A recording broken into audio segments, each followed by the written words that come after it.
Adepticon was last week and it was absolutely amazing. This is my second year going and it was a lot better this year. We knew what to expect. We knew what was around. It ended up being a really, really good time. I will say that if you're planning on going in 2027, when the queue opens to get your tickets and pick all your classes, make sure you log in way before the queue is even supposed to open and start. I'm talking 2-3 hours. That's what I did this year, and I was able to grab 3 classes and my pass with the gift basket or the grab bag that they give you. Now, for the classes that I was able to get, I got one with John Nines, and it was about undercoating models to kind of circumnavigate the base coating steps. You use 2 opposing colors, one painted from the bottom, and then you paint from the top down, and where they meet, you do your wet blend. He has tons of videos about it. You can find it. No sense me trying to explain it. But thereafter, it's almost like you could jump to the highlight step. As he says, the fun lasts 10%. Great class. Now, these are the items that I purchased from vendors in the exhibitors hall. The first stop that we made on Saturday was to Black Site Studios to get Don't Look Back. They had a bundle where you can get the rule book and then the heroes and the killer. And these are awesome because they're packaged in VHS cases. And this game's set kind of in a 1980s horror film, which I fucking love. And I also had to make a stop at Monument Hobbies booth for 2 reasons. One, there was a couple of things that I was looking for, a bust, and then one of their frameable texture trainers. But also I entered a model into their miniatures as art exhibition competition for this year. And this is the frameable texture trainer. These are absolutely killer. I think they had 3 or 4 different versions, and this is the one that jumped out at me. And then I got a miniature from Zaba Art, this would be awesome to paint. I also went to the Verco's Vault booth to get a couple busts. These 2 really jumped out at me. One is called Grunthal, and these are from Black Crow. And then I got one called Sakura.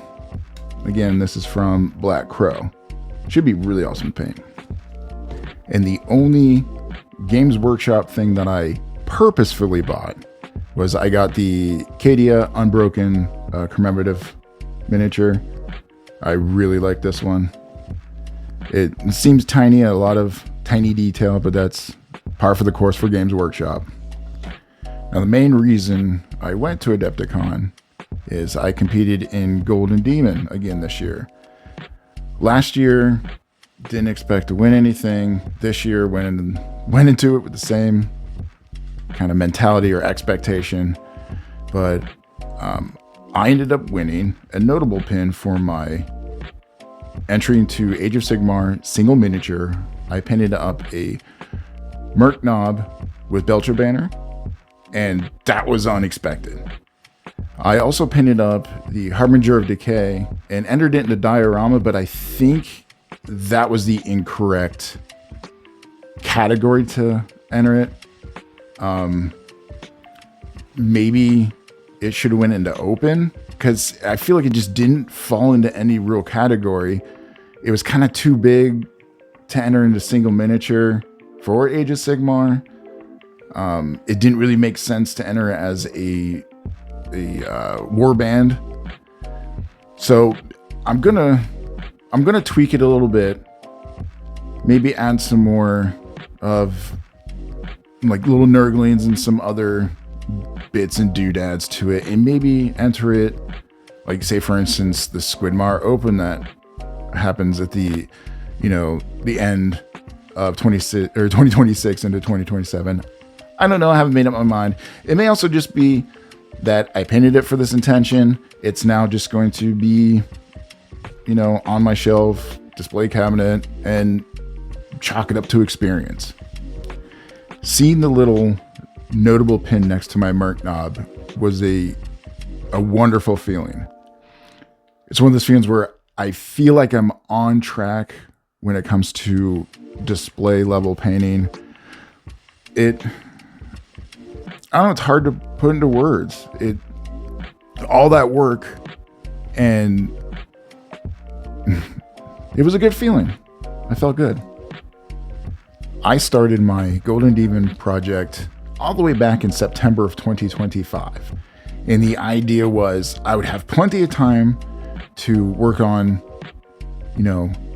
5 projects and be able to enter 5 projects into Golden Demon.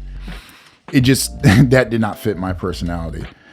What I ended up doing was, working on the first project for a while and actually putting it away for a little bit and working on something else. And there for a while, I was working on both the Merc Knob and the Harbinger of Decay kind of in tandem. I would go back and forth. And I also worked on my Blood Angel army, and just kind of like a palette cleanser and not having to paint, super fine detail and everything. Now I'm going to carry that idea over into this year. I purchased the reissue of Hero Quest, and that's going to be a main project for this year. I want to paint all the miniatures to like a really, a little bit higher level, really work on, brush control, efficiency, and also problem solving. We all run into that while miniature painting. I also have all the really cool busts, the other game systems and miniatures that I got at Adepticon that I really want to work on as well. One of the main focuses for this channel would be to document the process of painting Hero Quest, the bust that I had purchased, game systems, the spearhead, just any little project I get into or giant project I get into. But I think that sums it up. Adepticon is a great experience, and I recommend everybody go. I think for now, we'll just get back to painting, and about to go get some food, and today's deadlift day, so we'll see how that goes. But all right.